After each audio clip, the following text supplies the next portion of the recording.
Hello, hello, hello. What up? What up? What up? But the folks over at Dehancer reached out to me and asked me to do a video over their film emulation plugin for DaVinci Resolve. They saw the last video that I posted, I Don't Care, on YouTube, and they wanted me to review the plugin.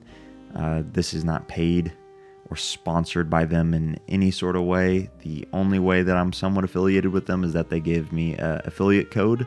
I kind of wanted to just go over the plugin and talk about it as a Fx3 owner and how I use it to make my digital footage look like film. Although that this video is going to be kind of geared towards Fx3 owners, it's kind of more a Dehancer for Dummies type of guide. What I found to be the best workflow for me was a super simple system within DaVinci, which is just a 4-node system. The first node is a white balance node. The second node is like a minor tweak to the contrast. The third is the Rec. 709 conversion. And the fourth is the Dehancer. Dehancer does give you a Rec. 709 conversion for you built in within the plugin. I found that I didn't have really great results with it, so I stuck to my own Rec. 709, I typically stay true to my own method of converting my S-Log3 footage into Rec. 709 by using the Phantom LUTs. I use the RE neutral one, and then I just go into the plugin and I just do all my color grading from there. Where things really kind of come to life with Dehancer is when you start to choose your film stock. There's a bunch of different ones built into the plugin that come with it. But typically what I stick to is the Kodak Vision 3 film stocks, and they come in different versions, one for tungsten lighting and one for daylight lighting. One's meant to be for outdoors and one's meant to be for indoors. I find usually that I just play it by my eye, what I like best. Sometimes it does work, sometimes it doesn't. It's kind of just all based off preference at that point. Typically, the one that I find that I use the most is the 250D film stock, the Kodak Vision 3 250D, and it works out great for me. The film compression tab is pretty interesting. It basically just kind of compresses the highlights, I find, and it's really helpful, especially if you have really blown out highlights. But sometimes it can kind of muddy the highlights. You can tweak it and get it to your liking. Sometimes I find that the tweaking doesn't really do much unless you're really trying to really fine tune certain things. But the film compression stuff just kind of muddies it out, I find. Sometimes it does save the highlights though from looking too blown out, which sometimes you don't really want. When it comes to the expand tab, it's really where I start to dial in the contrast of my image. I don't really touch on it too much beforehand in that little second node, but whenever it gets to this part of Dehancer, I really focus in on trying to not crush my blacks, but this is where you're really going to want to hang out if you want to find really nice contrast looking images.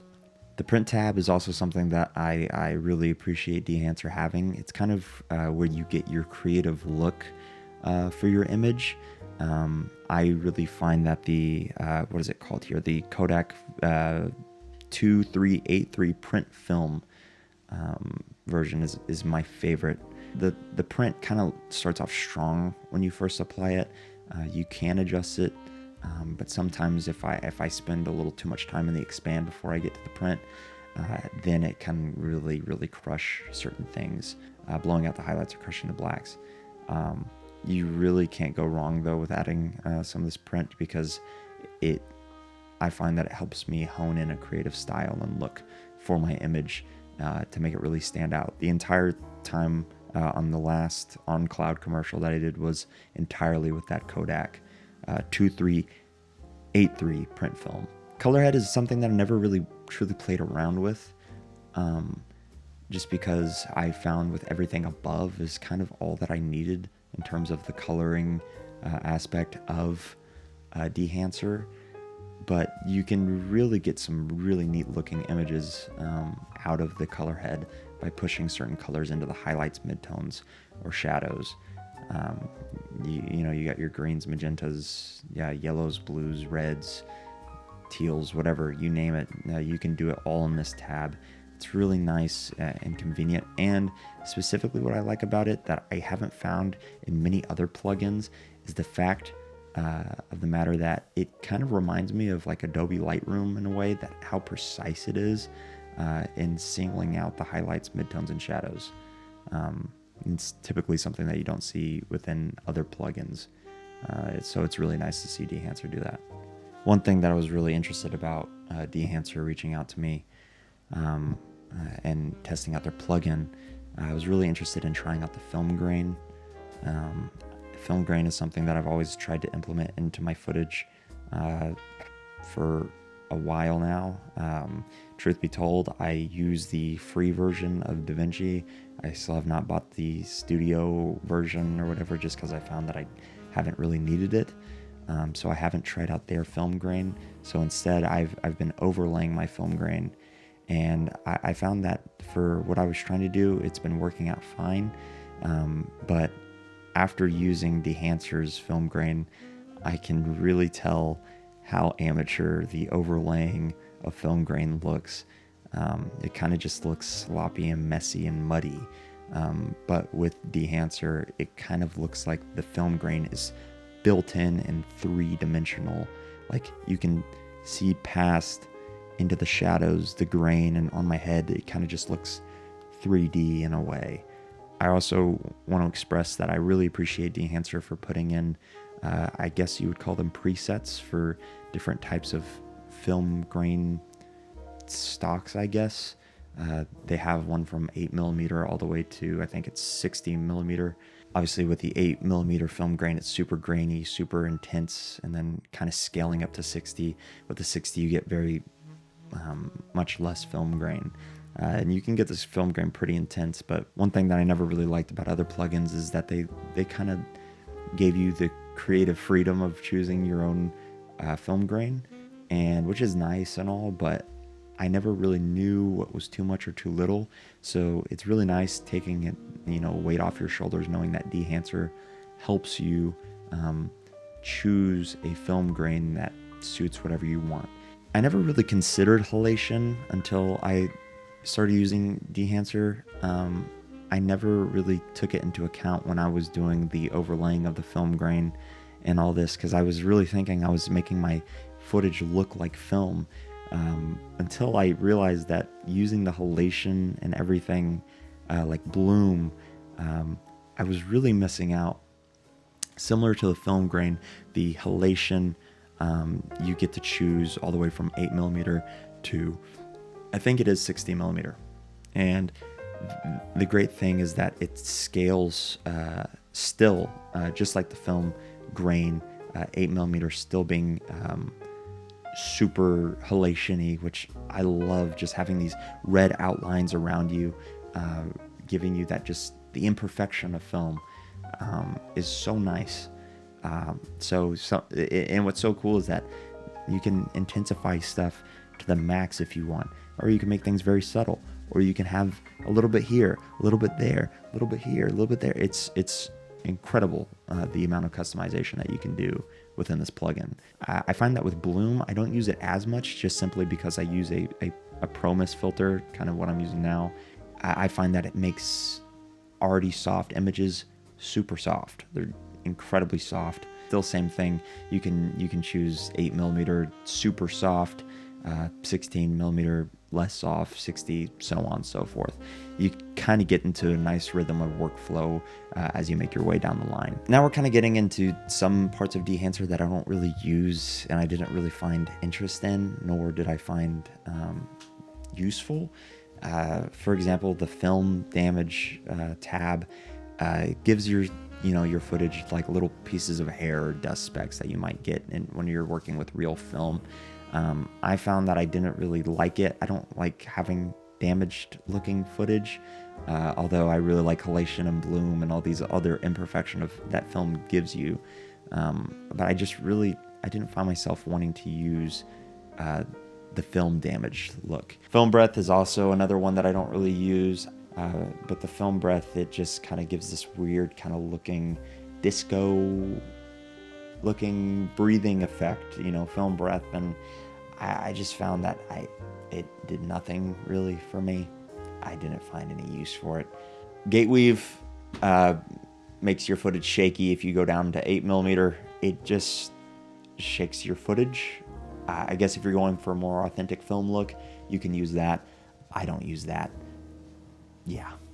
Overscan kind of gives you this sort of aspect ratio type thing. It just puts over an overlay over your image. It's animated in a way, and it gives that like filmic look, like you're in the lab or whatever. It would maybe be nice if you were trying to use it in a sense of doing a film overlay for a specific video. Maybe. I never really found use for it. I find that with this specific overlay that my computer tends to lag a little bit when I put it on, just because of the animation aspect of it. Vignette's pretty cool. I did use it on one shot of the OnCloud commercial. Was that last little frame. It just kind of allows you to really focus in on specific points of your frame. If you maybe didn't add enough light, or maybe there's too much light in the back and you really want to focus in on a specific object or person or what have you. Or maybe if you just want that imperfection of vignetting, go ahead, add it. I found it useful for that one thing, and I could see it being useful for other things too, just to really draw in focus. Last but not least, the tab that I would probably use by Dehancer just specifically for that I don't know if you can do this in DaVinci Resolve or maybe another plugin, is the monitor tab. You can see your IRE and the clipping of your highlights and your blacks, and it's so useful. It's so useful, especially when using that expand tab that I love so much. It's so nice to really see if you're clipping or crushing your blacks, because you do not want to do that. And the fact that you can just click on and off, it is just great. You can always go back to it if you want. You can always turn it on. You can always turn it off. I've been doing a lot of talking good about Dehancer, which, I mean, can't blame me because it is a great plugin. But there is only two downsides, I'd say, that really affect my view of Dehancer. And the first one being that Dehancer will probably make you struggle in terms of just processing power and everything like that. But it kind of just depends on what all you're using. If you're using every little tab here under the sun, then yeah, you might have some issues, especially with that overscan, because for some reason when I put on the overscan, it my computer just, I don't know, can't really handle it as well. My second point of issue, I guess it's not really an issue at all, is just the excess of just unnecessary things within Dehancer. It's just stuff that I just don't use, and it's not even an issue at all. I mean, it's better to have stuff that you won't use than not having it there at all. Who knows if I do need the film damage or overscan or what have you. That's the only complaint that I would have, but the more stuff, the better. One last little thing that could be a con for some people: when you open up Dehancer, it's extremely overwhelming at first, but once you start to just close all the tabs, work your way down the line, and dial in what you really like, just taking your time, tweaking, seeing what does what, I found that it really attracted me to Dehancer and really pushed me to keep using the plugin. I don't even know if what I'm doing in Dehancer is the absolute correct way to do it. I did look up the way to build their own node tree. There's a manual that you get with Dehancer that you can download, and it kind of tells you, the ins and outs of everything. I kind of scanned over that, and I just wanted to play, because I really think that's where true creativity lies, is just playing with whatever. If you're into manuals, go for it. I just play with what looks best to me. All in all, Dehancer is a great tool, especially if you're an Fx3 user like me, and you want nice looking footage. Again, I use the Phantom LUTs for my Rec 709 conversion. I'm not sponsored by Phantom LUTs or Dehancer, but they work like magic amazingly. You can even see in the footage that I'm showing on screen, the without the conversion LUT of Rec 709, the Phantom LUT, and with just what kind of just crazy transformations that both of these things do for each other. The Fx3 just has such great dynamic range, and these two things working together make flawless looking images. Last thing before I wrap up the video, Dehancer asked me to check out their mobile app, and so I did, and I was pleasantly surprised. I really enjoy the fact that it's basically Dehancer on DaVinci, but just built into a mobile phone. It basically works the same, almost like Lightroom in a way, that how accurate and precise all the little details are, and just precision of the highlights, shadows, and midtones. It's really great. You do have to purchase the plugin, but whenever you do download the app, you can test it out, see if you like it. It's free for that, so go and check it out. There's no reason not to. It's pretty interesting how much you can push and pull with just basic iPhone footage. So props to Dehancer for being able to do that. Dehancer is great. If you can afford it and you really want that authentic looking film looking image, especially with an Fx3. I'm not saying you need an Fx3 for this at all. You can do this with any camera. I'm pretty sure they have so many. It's so hard to make digital look like film, and I think Dehancer is right there. So if you want it, if you want to buy it, I'll leave a link in the description. You can use code Tanner for 10% off. Doesn't matter if you do or you don't. It just helps me out and it saves you some money. I really hope this video helps out. If you have any questions about the plugin, I'm happy to talk about it or help out or whatever. It's great. It's a great plugin. You're great. Thanks for watching this video. I hope you found it useful. Get Dehancer, code Tanner, 10% off. Thank you, Dehancer, for reaching out to me and having this video. Again, not sponsored. I just love the plugin. So, all right, take care. I don't know how to close this out. So, bye.